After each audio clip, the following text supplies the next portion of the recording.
आज की कहानी है एक हरे भरे खुशहाल टापू की, जिसका नाम है रेन फॉरेस्ट। उसी के बीचों बीच बसा है एक छोटा सा गांव। ये दिलचस्प कहानी उसी गांव के एक परिवार की है। कहानी शुरू होती है शहर से कोसों दूर, शोर शराबे से बिल्कुल अलग। कहीं पर एक टापू मौजूद है जिसका नाम है रेन फॉरेस्ट। चारों तरफ जंगल से घिरे इस आइलैंड पर कई सारे पेड़ पौधे, पशु पक्षी, झरने और तालाब मौजूद हैं। इसी जंगल के बीचों बीच बसा है एक छोटा सा गांव जिसमें सेरिल और उसकी पत्नी रहती है। उनके पास एक कुत्ता भी है जिसका नाम है टॉमी। हर साल गर्मियों के मौसम में यहाँ टूरिस्ट घूमने आते हैं और सेरिल उनके लिए गाइड का काम करता है और उनसे जो भी कमाई होती उससे उसका घर भी चलता। लेकिन अब सर्दियां शुरू हो चुकी थी और टूरिस्ट का यहाँ पर आना भी बहुत ही कम हो गया था, जिससे कि सेरिल को पैसों की भारी कमी होने लगी। उसके घर खाने पीने की कमी भी होने लगी। इसीलिए इन सब का बंदोबस्त करने के लिए सेरिल मछली पकड़ने के बारे में सोचता है। वह अपने घर से एक जाल और बकेट में कुछ सामान लेकर समंदर की ओर चल देता है। साथ में उसका कुत्ता टॉमी भी जाने लगता है। दोनों चलते चलते अब समंदर के किनारे पहुंचते हैं,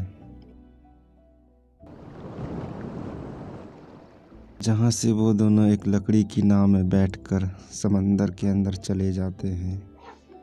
यहाँ समंदर काफ़ी शांत होता है।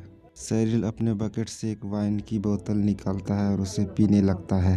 टॉमी उसे ही देख रहा था। सेरिल एक घूंट लगाता है और कहता है, टॉमी, इसका एक घूंट लगाने से सारी सर्दी चली जाती है। क्यों, क्या कहते हो, तुम्हें भी चाहिए? टॉमी सुगबुगा कर चुपचाप बैठ जाता है, जैसे उसने कहा हो कि नहीं, अब रहने भी दो।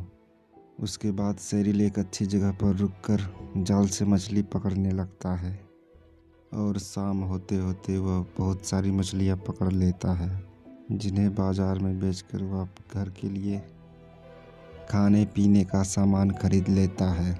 वह अपने घर के लिए कुछ मछली भी बचा कर लाता है, जिसके बाद उसकी पत्नी बड़े ही चाव से खाना पकाती है और फिर दोनों आराम से बैठकर खाना खाते हैं। अब रात का समय हो चला था। सेरिल खाना खाकर अपने घर के बाहर निकलता है और वहाँ पर लगी कुर्सी पर बैठ जाता है। ठीक उसी के बगल में उसका कुत्ता टॉमी अपनी गर्दन सीधे फर्श में चिपकाए गांव की ओर देख रहा था। उधर कुर्सी पर बैठा सेरिल आसमान के तारों को निहार रहा था। सेरिल टॉमी से कहता है, टॉमी, आसमान में उन दो तारों को देख रहे हो? वो हमारे राजा और रानी हैं, जो बरसों पहले तारे बन गए थे। ऐसा मेरी दादी ने मुझे बताया था। यह कहते हुए सेरिल टॉमी की ओर घूम जाता है और उससे कहता है, क्या तुम्हें पता है, जब मैं छोटा बच्चा था तब मैं बहुत शरारती था।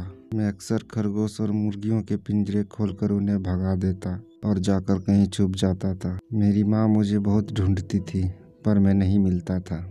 एक दिन की बात है, मैं खेलते खेलते जंगल के अंदर चला गया।